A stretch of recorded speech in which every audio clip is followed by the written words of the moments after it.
मेरी शादी मेरी मर्जी से हुई थी, पर मेरे पिताजी खुश नहीं थे। मेरे पति सुरेश बहुत ही दुबले पतले और बीमार से दिखते थे। पिताजी को शक था कि वो नशा करते हैं, जबकि ऐसा बिल्कुल भी नहीं था। हमारी शादी जल्दबाजी में हुई, क्योंकि पिताजी ने धमकी दी थी कि अगर 3 दिन में शादी नहीं की तो मेरी शादी कहीं और करवा देंगे।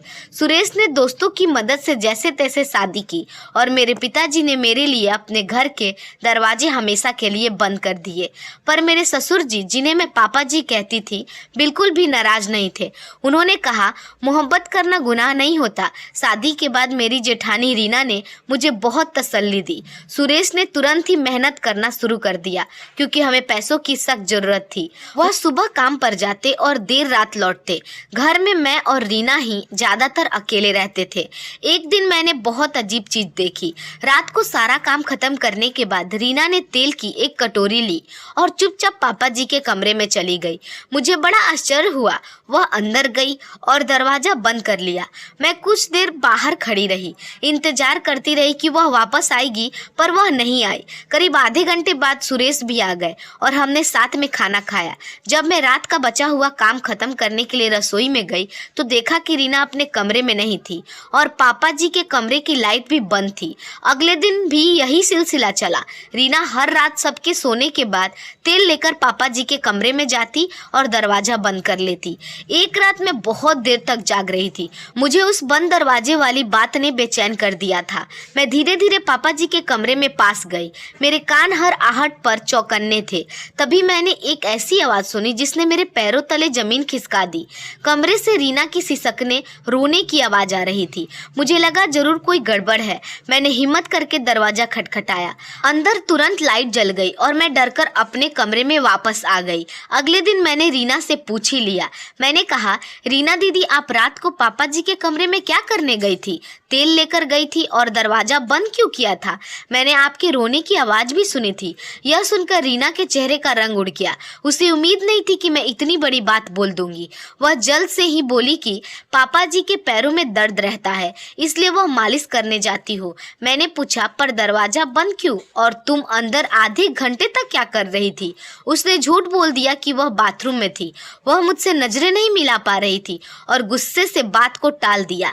तुम इतनी छोटी बात को बड़ा क्यों कर रही हो? छोड़ो ये सब। कुछ दिन बाद हमारे घर में दूर की रिश्तेदार आई। उनसे बात करते करते मैंने उनके पति यानी मेरे जेठ जी के बारे में कोई बात क्यों नहीं करता ये पूछा।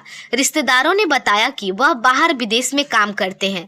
मैंने देखा कि रीना इतनी उदास नहीं रहती थी, बल्कि वह खूब तैयार होती थी और नए कपड़े भी पहनती थी। मैंने सोचा कि शायद वह अपने लिए ही तैयार होती होंगी, लेकिन अजीब बात यह थी कि घर में कोई भी जेठ जी का जिक्र तक नहीं करता था।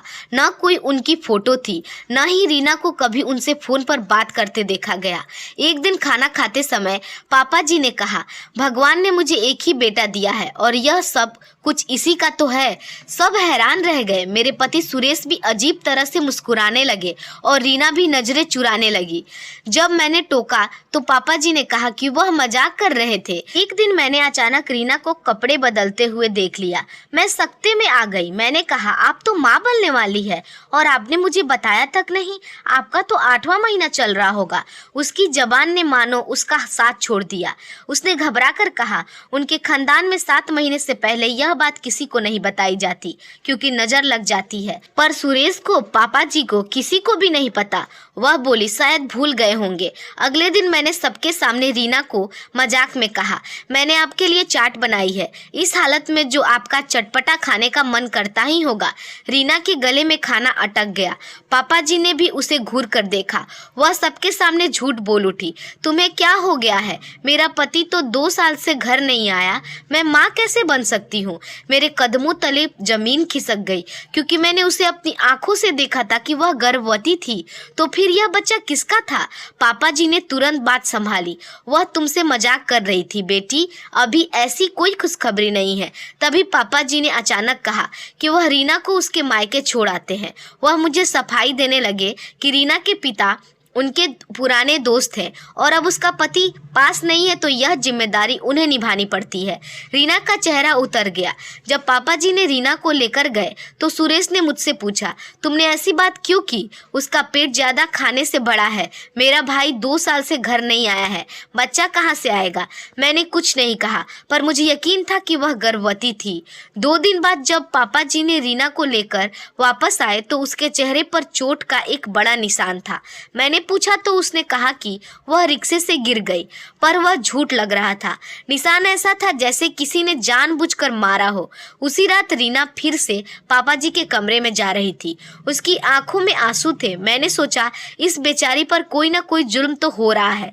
अगले दिन मैंने रीना को सीधा कह दिया, इतना बड़ा झूठ क्यों बोलती हो? मैं कोई अंधी नहीं हूँ।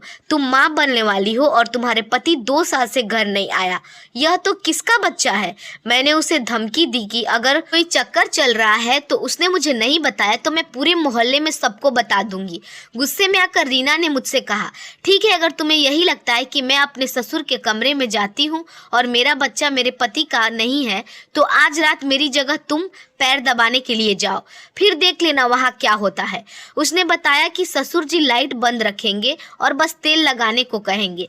मैंने कहा ठीक है, मैं जाऊंगी। मुझे डर नहीं लगा क्योंकि ये मेरे ससुर थे और अगर कुछ गलत होता तो मैं तुरंत बाहर आ जाती। रीना बाहर ही खड़ी रही और मैं तेल की कटोरी लेकर कमरे में गई। जैसे ही मैं अंदर गई ससुर जी ने दरवाजा बंद किया और लाइट बंद कर दी। फिर उन्होंने कहा, मेरी जान, आज इतना देर क्यों लगा दी? मेरे पास बैठो। खड़ी क्यों हो? क्या हो गया है? नाराज हो गई हो? मेरे जिस्म से जैसे जान निकल गई हो। वह ऐसे बात कर रहे थे जैसे कोई अपनी पत्नी से बात करता था। मैं तुरंत बाहर भागी और रीना को हैरानी से देखा। रीना मुझे अपने कमरे में ले गई और मुझे एक तस्वीर दिखाई। तस्वीर में वह दुल्हन बनी पापा जी के साथ ही बैठी थी।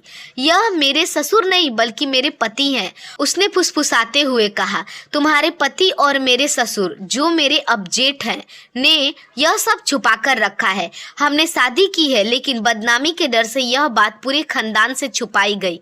रीना ने बताया कि उसने जो रोने की आवाज सुनी थी वह इस वजह से थी कि इस हालत में गर्भ अवस्था में पैर दबाकर वह बुरी तरह थक जाती थी और दर्द के मारे सिसकने लगती थी। उसका पति जो अब मेरा ससुर है पर जुल्म करता था और उसे गुलाम समझता था क्योंकि वह अकेली थी। उसने बताया कि जब मैंने तुम्हें गर्भवती होने की बात बताई थी तो तुम्हारे पति सुरेश को पता चल गया। सुरेश ने उस पर हाथ उठाया, इसलिए उसके चेहरे पर वह निशान था। यह खानदान बहुत अजीब है मीनू, रीना ने कहा। यहाँ बहुत सारे राज दबे हैं जिनमें मैं भी एक राज हूँ। रीना ने कहा कि सुरेश ने मुझे इसलिए नहीं बताया क्योंकि वह नहीं चाहता था कि मैं यह सब सोचूं कि मैं कैसे लोगों के घर में आ गई हूँ। उसने मुझसे वादा करवाया कि मैं इस बारे में किसी से बात नहीं करूंगी। मैंने रीना से माफी मांगी और उसे विश्वास दिलाया कि मैं आगे से कोई जासूसी नहीं करूंगी। मैंने तुरंत यह बात सुरेश को बताई।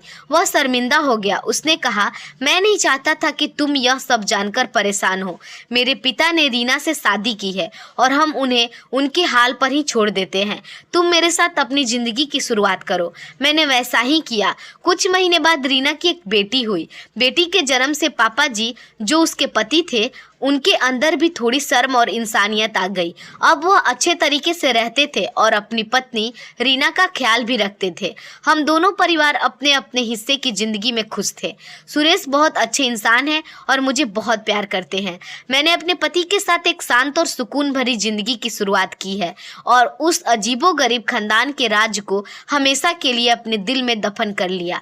दोस्तों, उम्मीद है आपको हमारी कहानी अच्छी लगी होगी। अगर हमारी कहानी आपको पसंद आई हो तो हमारे वीडियो को लाइक और चैनल को सब्सक्राइब जरूर कीजिएगा। धन्यवाद।